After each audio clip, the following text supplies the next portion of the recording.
Well, I'm at my Aggie game where we're at 574 wins, 574 losses, and like 31 ties. So I win this game against Utah State, which is it has evolved into it's the year 2023 on my cyber world, and I'm still in the WAC because they don't, the football WAC, which they probably won't have anymore. They have basketball, but not football. But Utah State is evolved into the worst team. Sorry, guys, but it's just the way the computer did it. But so I pretty much probably will go 575 and have a winning record finally. So that's kind of cool.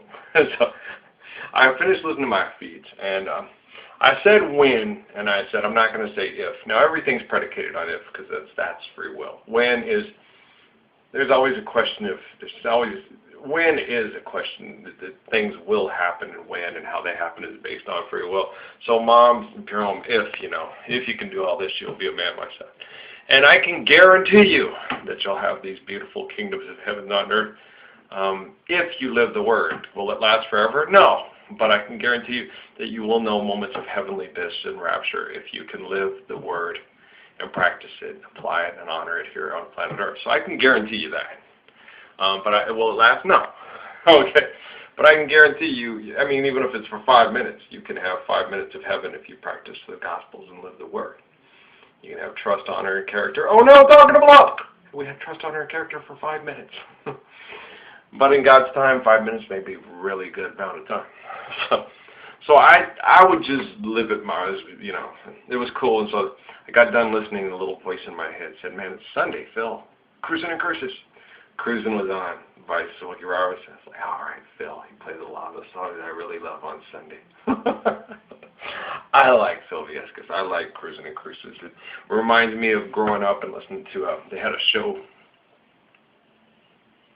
on the oldie station here, and they had a oldies, it was like a all right request oldies, and you'd be up listening, and they would play Tierra and El Chicano and the Stylistics. You'd be sitting there, today I saw somebody who looked just like you, and you'd be like sitting there, staying up all night. You're going to go to bed, and then, okay, after this next song, I'm going to go to bed, and then I used to think of immature saying, that song's like 7 minutes. Okay, I'm going to stay up, I'll listen to this. They just play Switch, Some girl requests, can I call your name by Switch for my boyfriend Armando? Okay. You're like, okay. Sylvia, why'd you call that one in? I was trying to go to bed. It's 1:40 in the morning. I'm tired. Okay, I'll listen some more. It's like you just sit up, man, you'd be listening, and everybody would be playing all the music you like, and we'd be calling in all the requests, and everybody, I grew up with a group, and we all like, I'm going to go to bed now, just listen to Switch, it's okay. Okay, we're going to take a request from Veronica. Veronica, what's wrong? Well, Armando. Wait, Sylvia just called him.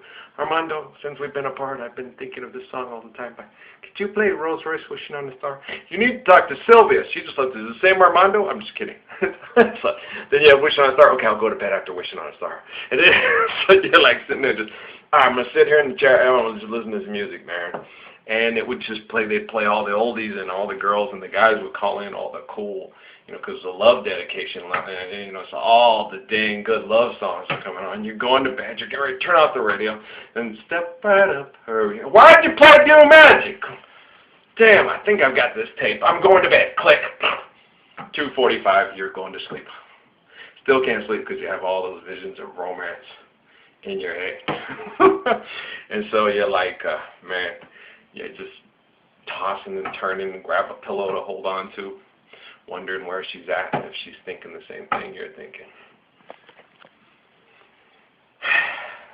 Anybody else grew up in America? You grew up on the Midnight Request lines on the soul music station in El Paso and Cruces? Huh?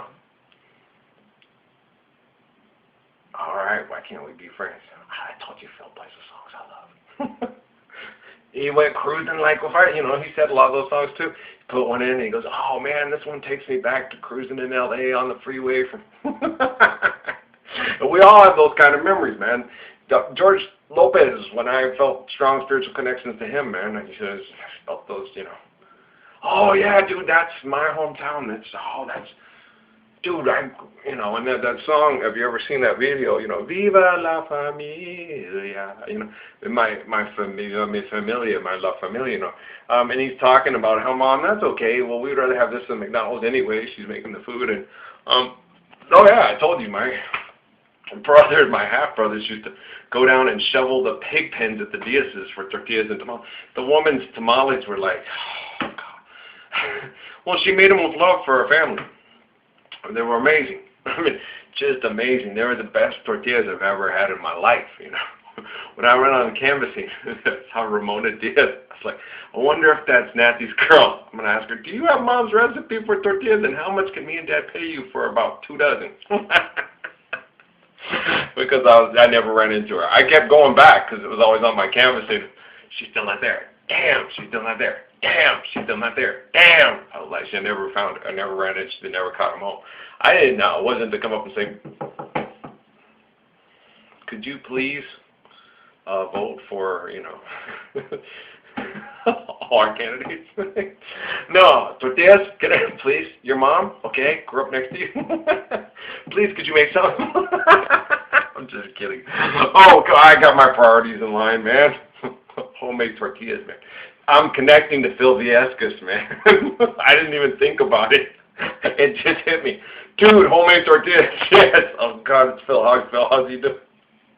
Tell your wife I said hi, and she's wonderful, and she's an absolute saint to tolerate you, and then calling in at the end of every show to make her make it. Are we doing this again, Phil? Are you trying to embarrass me? She's adorable. It's cute. At the end of the show last night, he called into his wife and asked her to make a request. And she was like, oh, and she always requests some of the coolest songs. So, yeah, she has really good taste in music. Well, she is his wife. He gets his good taste from her. Now, you already had good taste. You married her. She has acquired some good taste from you. Why she's married to you, we don't know, Phil. But I'm just kidding. That's a joke. It's a guy joke. You know how we are. That's funny. For good thing, your good taste is kind of rubbing off on her, because she was really missing the mark when she married your ugly mug. This is how guys would talk. We would sit there and do that. Dude, you see what I'm saying? Okay, man. Well, just don't tell her that she had bad taste before she married me. We got that, but you have good taste. It's just, okay, hey, man, maybe this could work, man. Could you, Phil, okay, what I need you to do is, okay, I need you to see if you have any friends you call Jennifer Lopez, right? Send taste vibes. We're like carnats, man. We're buddies like that, I'm just kidding around. Having fun. Oh, man, thanks for the radio show, man, dude. I love Crusin and Cruces. I love 101 Gold. You guys play a lot of the songs I like. You really do. I love the new music. So I'm right there, man. My favorite show is Crusin and Cruces. Scott McCarthy. Why? Because Scott plays William Devon and Al Wilson. These are the eyes that never knew how. And that was the song that Phil said they reminded him cruising in L.A. It was show and tell, just a game I play when I want to say I love you, girl. We like songs like that. We grew up on Brenton Wood. Yeah, oh, come on. We all, yeah. Oldies, man. We grew up on the oldies. And some female, allegedly, I don't know who it is, but she was like, this man never hears any new music or rock music or anything like that, because he's like Jimmy Smits' character from Mi Familia. All he does is sit around and listen to oldies. I mean, he has his music that he does, and if he's heard something new that he likes, he buys it and he plays it. But then oldies. That's all he does, is sit around and listen to oldies. You could put on Eddie Santiago, he'd dance and stuff like that. He'd buy an Eddie Santiago CD and listen to it periodically, and then he'd go back to putting it on the oldies. Yeah, I'm kind of like Jimmy Smith's character from... I grew up in Las Cruces, man. We put on the oldies, man. Lowrider oldies. It doesn't say lowrider newies, lowrider new age, lowrider mod hits. It's lowrider oldies, man. Okay. Pull a string and I'll wink at you. I'm your puppet. It doesn't have there sit there, No, I'm sorry. Cyndi Lauper is No, true colors. You're not driving a lowrider listening to Cindy Lauper. Well, I like Cindy Lauper. My buddy listened to Cindy Lauper, The Cure, Depeche Mode, and all that stuff. But if I was riding in my lowrider, rolling along, I'd be rolling lowrider oldies. Okay. I'd be playing Sun, Slave, Shallow. I could play some Shalimar. Yeah. Take me to the river, or even I Owe You One. That one's my favorite. But yeah, I could play that. But no, I just couldn't. No offense. I like Depeche Mode. A lot of people like Depeche Mode. Depeche Mode's pretty cool. Yeah. But Depeche Mode are the ones that people are people, so why should it be?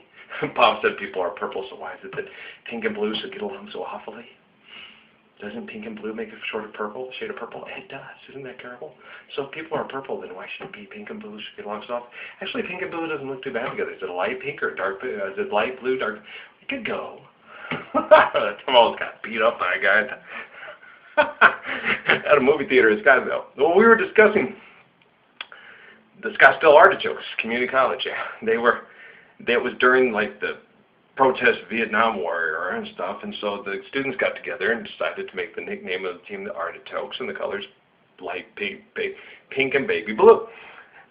And the guy's like, I play for the Scottsdale Artichokes, and our colors are red and blue. And he was a big black guy, and he was getting mad, and I was like, well, no, they changed the colors subsequently to red and blue. They kept the name Artichoke as a protest thing, but the original colors were voted in light pink and baby blue. No, there wasn't. No, he was getting real mad at me. And I'm like, okay, never mind. Sorry. I just heard the history of it. Some guy had explained it to him. I thought, well, that's pretty cool. So they had a football team and a basketball team right out there, and pink and baby blue is the Artichokes.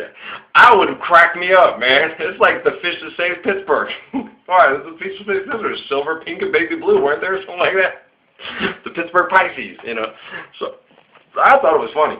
But, you know, so the guy was real mad at me. Well, he was getting violent with me. Big black guy, like a defensive end or a linebacker. Just, that's not right. You don't need to be telling people that stuff. Your name's Artichokes. It is Artichokes, but our colors are red and blue. They're not pink and baby blue. It's like they originally were, but they've been subsequently changed because the university decided to give you guys some dignity and have you in red and blue instead of pink and baby blue.